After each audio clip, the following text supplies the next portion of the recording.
Welcome to the Winner's Walk podcast, where you will learn from today's top Christian leaders how to fulfill your divine destiny and to live the victorious life God has called you to live.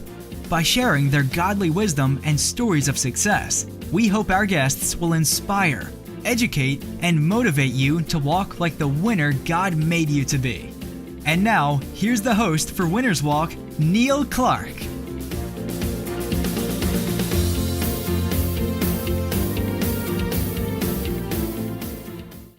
Hey winners, I'm your host, Neil Clark, and I'm super excited for today's show. We are honored and blessed to have as one of our guests, one of today's top Christian leaders, Dr. Willie Jolley. Dr. Jolley has achieved remarkable heights in his speaking industry, having come from humble beginnings of being a fired singer who was replaced by a karaoke machine. He has gone on to be named one of the outstanding 5 speakers in the world by Toastmasters International and has been inducted into the prestigious Speakers Hall of Fame. Dr. Jolley uses his public platform to pursue his mission of empowering and encouraging people to rise above their circumstances and maximize their God-given potential. Many know him as a speaker Ford Motors called on in 2006 when they were on the brink of bankruptcy, and he aided them in turning their business around. In fact, in 2009, they were able to reject the government bailout and go on to billion-dollar profits. Billion.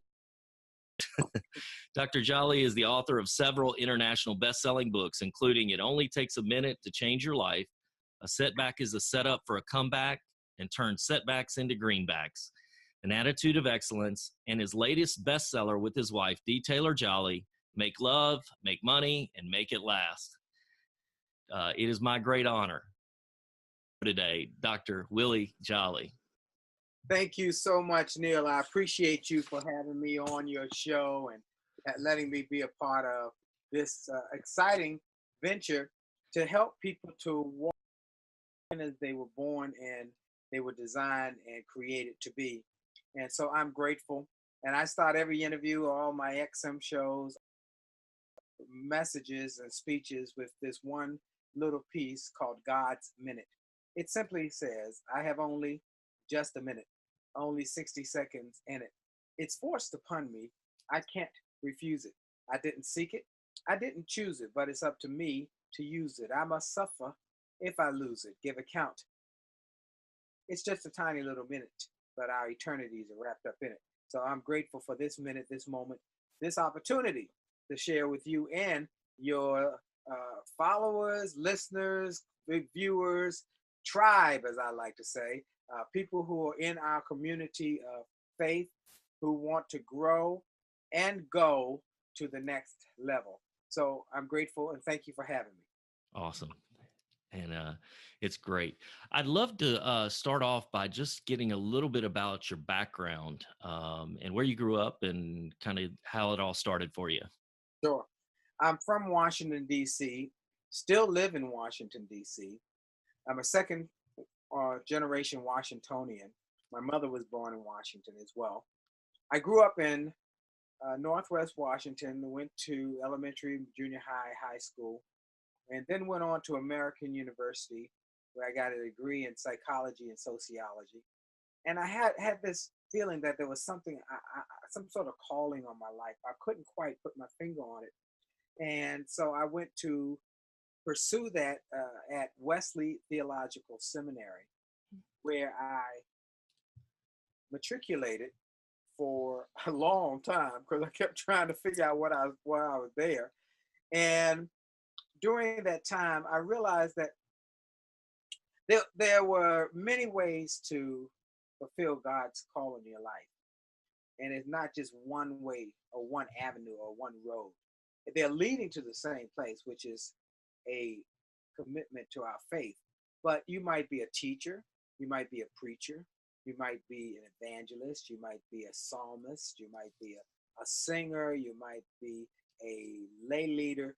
That there are different avenues to get to that fulfillment that God has for your life. So once I realized that I had not heard the call to pastor, I said, what do I do with this seminary degree? I had no idea. I just had a desire to inspire people.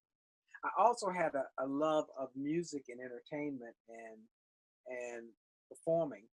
I had put myself through college and through graduate school by singing, singing jingles for Pizza Hut, making it great. We work well together. News for and you. So I sang jingles during the day, but I made the majority of my income singing in a little nightclub, singing on records and background, pit singing. I was a full-time singer who, or at least had a full-time income from singing, and then I was paying my way through school while I was singing.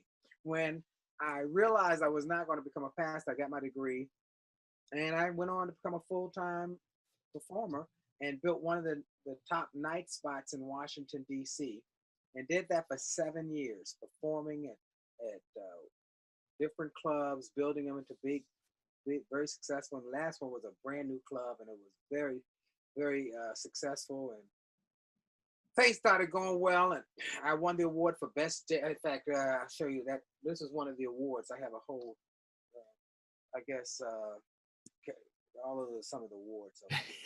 Wow. And singing and that's great. Anyway, I sang and won the award. That's called a Whammy Award, Washington Area Music Association. And things were going great, and bought a house, got a nice sports car. One night I went in a nightclub, and the club owner said, "We want to talk to you after tonight's show." I told the guys in the band, "We've been selling out for 6 months. We got standing room only audiences. We've won all the awards. We're finally going to get our raise." And I walked in his office that night. He said, "You were great. The people loved you. We love you," which is hard for me to tell you, which is why it's hard for me to tell you what I've got to do. We've decided to lower costs. We got to get a better return on investment. And the only way to do that with a full nightclub and one of the highest cost ensembles, you and your ensemble, the highest cost ensembles in the city, we've decided to try something else that's filling up nightclubs that's a lot cheaper. We bought a karaoke machine. And I was stunned. I was completely blindsided. I just was completely worn down, knocked out, flabbergasted. And I didn't know what to do. I was so depressed because I had worked so hard to build this nightclub act, to build this following. And I was also angry because I'd done everything right. I had built it. I had performed well. It wasn't about performance. It was about the numbers. And I learned that a lot of people who are living in America today, or living wherever this might be seen or heard, are going through the same. They were good performers. They did their job well. They gave their best. And there was not a performance issue. It just got a numbers issue, or technology changed something, or there was not the need for that job to be done anymore in that way. And it was very challenging. And I went home and I told my wife I got to do something else. I didn't know what I was going to do. While I was trying to figure out what I was going to do, I took a job with the Washington, D.C. public school system as a drug prevention coordinator, talking to little kids about staying away from drugs. And it was during that year that I got the opportunity to start giving speeches to these kids. And for the little kids, the teacher said, "Oh, that was good. You're funny. You're entertaining. We loved you. Can you come to our Teachers Association?" And then someone at the Teachers Association would say, hey, can you come to my church? We'd love to have you come to our church. And then someone after the church message would come up from the congregation and say, "Hey, I work for Verizon or Sprint or this government agency or that agency or this group or that group. We'd like to have you come speak for us." And it continued to grow. And then Les Brown, the great motivational speaker, was organizing a tour called the Music and Motivation Dream Team Tour. And he invited me to be the opening act, which and the tour featured Les Brown, Billy Preston, Gladys Knight, and this little guy from Washington, D.C. Because of Les and Gladys, they introduced me to some radio people. I got a little radio show. It got popular in Washington, D.C., then got syndicated. And then I was invited to join Sirius XM, where I am proud to say I have the #1 self-help show in America now. And then a book publisher heard me on the radio and invited me to write a book. I wrote my first book, It Only Takes a Minute to Change Your Life, became a national bestseller. Then the book that put me on the map globally was A Setback as a Setup for a Comeback. Then It Only Takes a Minute, Setback, Setup, Comeback, Turn Setbacks into Greenbacks, An Attitude of Excellence, Chicken Soup for the Christian Soul, and Now, our latest book, Make Love, Make Money, Make It Last. And then in 1999, I was named one of the top 5 speakers in the world by Toastmasters International, and named Motivational Inspirational Speaker of the Year. And that all happened because God had a different plan for me singing in nightclubs. And so I say to people, you're going to have setbacks, but God truly is the master setter upper. He sets us up for the greater good that we can do. We must have the faith to believe that he's working all things together for our good. You know, the Bible says in Romans 8:28, says, for we know, comma, that all things work together for good for them that love the Lord and are the called according to his purpose. Now, it's interesting that we see that for we know is the beginning of that scripture. For we know. Well, how do we know? Well, we know because of what he's done in the past, that he's been true, he's been honorable, he's been just, and he's been committed to our good. And so for we know, well, look, he took us from crawling around to learning to walk. For we know, he took us through school and through the challenges of school to get to ability to graduate or go into college or to get a job. For we know. That's what we know. So that's where the faith must come in, that we'll say, for we know, comma, that all things, not a few things, not a couple things, not a thing every now and then, all things work together for the good for them that love the Lord and are the called according to his purpose. I felt I was called. I believe you are called, and people who accept him are called to his purpose. And that confirms that when we're going through a challenge, a change, a difficulty, an adversity, don't fret, don't give up, don't jump off a ship, don't jump off a bridge. It's working together for our good. Hold on, keep moving on, because he's setting us up for something better. So that's my story. And now I speak to major corporations around the world. I write these books.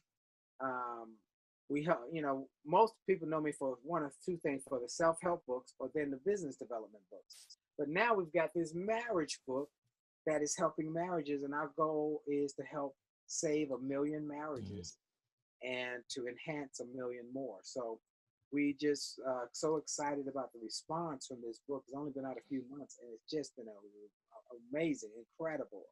I don't know the right word. People are calling from Kuwait, from Hawaii, saying, I saw a interview you did on television or PBS that was amazing. And we were on our way to the divorce court. Wow. And we just happened to come upon this interview, and we bought the book. We bought a copy for each of us, and we read it while we were both reading a chapter and writing in the margins and talking about it. And now we are doing good. We're happy again. And so that's what we wanted to do. So I encourage everybody to go to jollymarriage.com, get a free chapter. Jollymarriage.com. Jolley Marriage, JOLLEY marriage.com. Get the free chapter on how to disagree without being disagreeable. One of the most powerful and profound chapters in the book. My wife and I have been married for 33 years. And we haven't had an argument in over 30 years. People say, you never argued? I say, I didn't say that. I said, we haven't had an argument in 30 years. Those first couple of years were like World War III.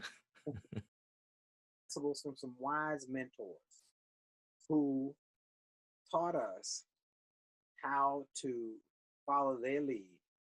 They didn't argue. They had happy marriages. They were going through the life processes without a lot of drama.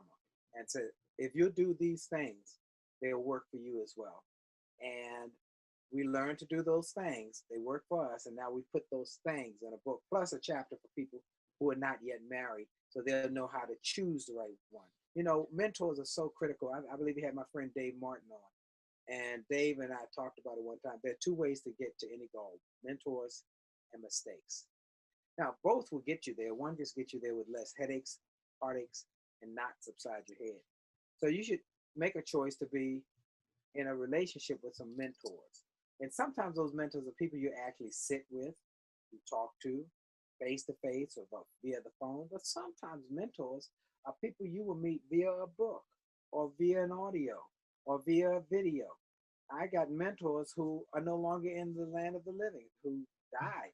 Napoleon Hill, or Dr. Benjamin Mays or Martin Luther King Jr. They're mentors, but it's not from me knowing them personally, but from me reading their work. So listening to them. And of course, the greatest mentor I have in my life is Jesus Christ, who has been my mentor, my friend, my confidant, and all of that because I accepted him. So I'm grateful that I have mentors. You know, I had somebody on my XM show recently said, it's okay to be a copycat as long as you copy the right cat. And I'm copying Jesus Christ. Amen. He walk and try and do what he does and say what he says and live the kind of life he lives.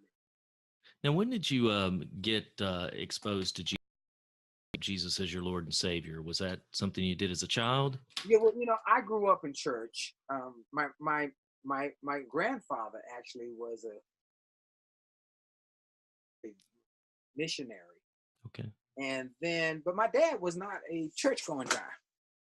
And took my brother and I to Asbury United Methodist Church in Washington, D.C., where we were active affairs all of our lives, from little kids through Boy Scouts to acolytes to council, the youth choir. We were active in church. Not to say though that we were committed. We needed to go. And then when I was about 14, my dad died, and my mom raised my brother and I, and put a lot of energy into making sure we were around positive people, particularly those who had a faith-based mindset. So I don't remember. I always prayed and believed. Where I would say I actually made the commitment was at a revival one night in college, where I actually said, okay, I do, okay? I'm in, okay? And the guy preached and caught my attention. So that's where I remember making a conscious declaration. Okay? Other than that, I would just go to church and I pray with the rest of the folks. So, and then I just kept pursuing it with church and with school, whether it's seminary or going back to, I went back in 2012, get my doctorate of ministry from the California Graduate School of Theology out of California. And again, how God worked things out. I was speaking in California for the $1 Million Roundtable. The folks at the Crystal Cathedral heard I was there and invited me to be the speaker that day. And the president of the California Graduate School of Theology was the presider that day over the service, because Bobby Schuler had to go away, and that's why they needed me to speak for them. And afterwards, he said, "Look, your message was just fantastic," and I encourage people, they can go get that message, see it. It's at jollygoodnews.org. Jolley, Jolley, goodnews.org. That's our faith-based site, and we've got a lot of good stuff there. One of the things that I'm most proud of on that site is an interview I did on my XM show to help people go through the cancer struggle, so that they can see that cancer is not the end of the story, or not a death sentence, that there are stories and hope. I have an interview with 2 people who had stage 4 cancer, who both beat it, and tell how they did it through their faith and through their positive affirmations. Anyway, right. jollygoodnews.org. You can see that Crystal Cathedral. Well, the guy says, "I want you to speak at our graduation." And he said, "I've looked online. I realize you are not a cheap speaker, so we'll just want to offer you an honorarium and an honorary doctorate." And I said, "You know what? Let me make you a counter offer. I've been wanting to go back and get my doctorate for 30 years. But I got married. I had children. I got us speaking. How about this? How about you don't pay me anything and let me work for my doctorate?" And he wondered why I wanted to do that. And there's a lesson in that. And the answer is, why would I want to do that? Because I learned years ago, it's not just the goal that you achieve when you hit a goal.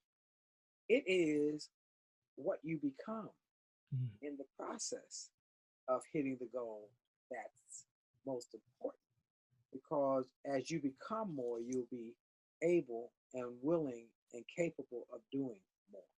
So I matriculated again through school again and got my doctorate of ministry a year later. I actually shut down my speaking business for a year so I could focus on writing papers and writing a dissertation and going to classes and going to seminars. And so it was a powerful piece. And so the new book that will be coming out is my Theology of Achievement. And it will be coming out in probably early part of next year or 2019. I would encourage people to stay connected to me on the email. It's a powerful message on achievement Right. from a biblical, faith-based mindset. Awesome. That'll be great. Well, I tell you, the kind of the two major decisions is accepting Jesus as your Lord and Savior, and then what we talked about with who you choose as a spouse, I think is probably being equally yoked. Yeah. And I think that's great. And your goal to save 1 million marriages is really needed at this point in time, just to give people that information. We tell people in the book over and over and over again that the most important decision you will ever make next to your faith is who you marry. Because that person will be responsible for 90% of your misery or 90% of your joy. Right. So you should choose well. And then at the end of the book, I say, now I've told you this over and over again, that the most important next to your faith is who you marry. Now let's deal with that first decision, that most important decision. And so I send them to jollygoodnews.org, where there actually is a video of me sharing my perspective of faith and how it changed my life, and then leading people through the process, if they don't know the Lord, to understand how they can accept him and live a different life for the rest of their lives. Right. Now, obviously making that decision will change your life and change the direction of where you're headed. And God obviously has a calling for each and every one of us to reach. And like you said, it may take, setbacks or different paths in the process, but he will always lead you there and give you the resources to make that happen. What godly principle do you think you've used the most in your speaking career, ministry career, that's helped propel you to success?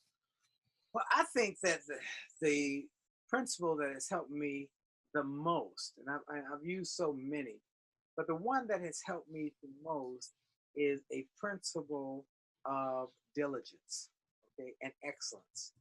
I think that we are called as people of faith to be diligent. We are called to be excellent. Beloved, you do not think it's strange concerning the fiery trial, which is to try you as though some strange thing happened to you, but rejoice to the extent you partake in Christ's suffering, that when his glory is revealed, you will also be glad with exceeding joy, that your joy will come from that. And then you were born to be achievers. You were born to do something. You were fearfully and wonderfully made. But the key is that you must pursue it with excellence and a diligence, that that attitude and your action will have a great impact on your results. So throughout my life, I realized that we were excellent. It says in Philippians 4, finally, beloved, whatever is true, whatever is honorable, whatever is just, whatever is pure, whatever is pleasing, whatever is commendable, if there is any excellence, if there is anything worthy of praise, think on these things. So I always encourage people from my book, Attitude of Excellence. Actually, the new version will be out this fall, is to encourage people to be excellent, pursue excellence, be diligent. I have a theological perspective that we must act on the gifts God has given us. God's gift to us is life. Our gift to God is what we do with our lives. We should do something extraordinary and magnificent with our lives, so that when our time comes to die, that people will know we came this way and that we will leave the world better than we left it. I love this quote. I recently had the opportunity to speak at a church, and I shared this quote, and people said it profoundly impacted. When a baby is born, the baby cries, and the people who are waiting and loved ones around them, they celebrate. and they are ecstatic. Yet, when a person dies, hopefully they have lived a good life. They've made a good impact.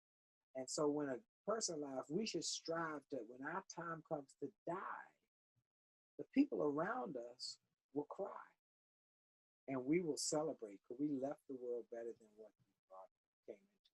I think that's kind of life I want to live. That's the theology I want to live. That God's gift to me is life. My gift to God is what I do with my life, and I want to do something extraordinary so that he will not be shamed and angry that he made me, took the time to make me. And I think that's a commitment each person can make. So we can do something. How do we do that? Well, in the Attitude of Excellence book, I talk about the power of service and that we must be willing to serve. Martin Luther King, in his last speech or sermon at Ebenezer Baptist Church, had a message called the drum major instinct. And in that speech is a one little piece that talks about service. He said, if you want to be great, understand there's a new definition of greatness. And that definition of greatness is determined by your service. You don't have to go to college to be able to serve. You don't have to know about Aristotle and Plato to know how to serve. You don't need to know how to make your vowel and your verb combine or work together to be able to serve. You don't need to know about the second theory of nuclear dynamics to serve. All you need is a heart full of love and a soul generated by grace, and you will go out and serve somebody else. And if you serve somebody else with a spirit of excellence, you can be great. I love that. And I believe that's what we ought to be called to do. So that's what I think those are the principles that I live my life by. Right. Service, taking action on the gifts God has given me, trying to be diligent, trying to leave the world better than I found it, and praying that when I come to die, that people will cry because they say, hey, he did something good while he was here. Right. And I'll celebrate because I'm sitting with the master. Well, let me ask you, you mentioned a couple of mentors. What did they do to help you most, I guess? Encouraged me. Encouragement. And pushed me to pursue excellence. Okay. I'm very grateful that God is with some skills, some abilities, but understand that gifts are God-given. Ability and excellence is something you must take action on and work on. Right. And many people have great gifts that they never pursue to improve on, to make better. And so my mentors always told me, don't be lazy. Develop a great work ethic. Work harder than you're paid to work. Go the extra mile. That's the only place where there's no traffic jam. Give more than you're paid to give. Go do more than you're paid to do. Go further than you're paid to go. And have high expectations that your impact will have an income producing program for my life. So I'm always trying to create great impact because I know it has an impact on my income as well as an impact on my outgo. See, I tell my office staff, we got two goals. Our first goal is to make an impact. Our second goal is to make a profit. Both of them are important. I need to make an impact so that I can continue to do what I do that makes a difference. But I also need to make a profit so that we can keep these lights on, this computer on. Without a profit, I'm out of business. And so we got to have a mindset to do both, impact, income. And so I hope that people will pursue excellence in their goals and dreams, that they will set high standards, that they will push for excellence. They will make a reputation of excellence that makes them stand out from the crowd, and that they will make God proud. Amen. That he made them. He said, wow. You know, Martin Luther King, I go back to Martin Luther King, he said, whatever you do, do with excellence. If a man is called to sweep streets, he should sweep streets as Beethoven composed music, as Shakespeare wrote poetry. He should sweep streets so well that all the hosts of heaven will say, there's lived a great street sweeper who did his job well. And so I'm grateful that I have the ability to be professional speaker, inspirational, motivational speaker, a radio show host, a author, a singer, and that I hope that I can do it with a spirit of excellence, give my best, and have the host of heaven say, he did his job well. Well, I think you do it great. That's for sure. And we appreciate the gift you are to the body of Christ. Let me ask you this. What resources would you recommend for our listeners? Where can they connect with you as well? Absolutely. One thing I want to encourage everybody to do is go get some of the free gifts that we offer on our website. Now, many people know for the last few years, I had the honor of replacing one of my mentors, Zig Ziglar, on the National Get Motivated Tour. For 20 years, it was Zig Ziglar and General Colin Powell. And when Zig passed away, they did a national search, and they said, when they called me, we were looking for a replacement for Zig, and your name kept coming up as a great motivator, but also as a man of faith like Zig. And so when I started doing the tour in 2014, I made a point that I wanted to give people something that was more than just a speech, something they could get, stay connected with me, and I could stay connected with them and also bless them. So we give away gifts, some ebooks, some of my audios from my Sirius XM, some of my music, some encouragement. So to go to williejolly.com/gift. Willie Jolley, WILLIE, Jolley, JOLLEY.com/gift. So get some of the free gifts. Go to the jollygoodnews.org site for my faith base, for the program about helping people to beat cancer, for the Crystal Cathedral messages, some of my faith-based messages. We'll put this up here too when you send it to me. We'll put that on there. Awesome. And then finally, go to jollymarriage.com and get a chapter from the book. And if you order the book, get 2 copies. We highly recommend. That's why it's not on Amazon. But we want to give people a break on getting 2 copies. You get 2 copies for not much more than 1 copy. And we recommend you read it together. At the end of each chapter, discuss it. Whatever it is that you learned or you thought about or came to your mind, discuss it as a couple. And I think you will be impressed and inspired how your life and your marriage can improve, not from our input, but from the people we interviewed who've been married 40, 50, and 60 years, who gave us such good insights. So we encourage you to do that. And finally, follow me on Twitter, at Willie Jolley, Instagram, The Real Willie Jolley, LinkedIn, whatever it is, Snapchat, you got it, I got it. Facebook, Willie_Jolley, or Willie-Jolley. But just follow me and stay connected to me, because we want to create a community of winners who walk by faith, not by sight, and who win in their daily pursuit. I spoke at a church last Sunday about how to live a victorious life. And so we want people to have victory in their daily pursuits. There will be challenges. There will be situations, but no weapon formed against you shall prosper when you understand your rights. Now, that doesn't mean that weapons won't be formed against you. They just won't prosper when you understand your rights and how to live the victorious life. So stay connected to me. I hope y'all will live the best life. And if I come to your city with a tour, or whether it's with my one-man show, which we'll be rolling out this year, which is a Broadway-style one-man music and motivation show, telling my story of nightclub singing to speaking and the lessons I learned. Come and join us on that. But if you're on my newsletter, you'll not only get weekly updates about my guests on my XM show, who over the last few months have been incredible. I've had John Maxwell, T.D. Jakes, Marvin and Wine, and James Brown from CBS Sports, Robin Sharma, the great guru from Canada. I've had Gloria Mayfield Banks, the #1 salesperson in the world for Mary Kay Ash. I've had so many great faith leaders as well as success coaches. So you can get me on Sirius. You can get me on my podcast as well, the Willie Jolley Wealthy Ways podcast, and you can get some of those interviews absolutely free. Well, hey, I just trying to give you a lot of stuff. You did. That's awesome. Oh, well, yes.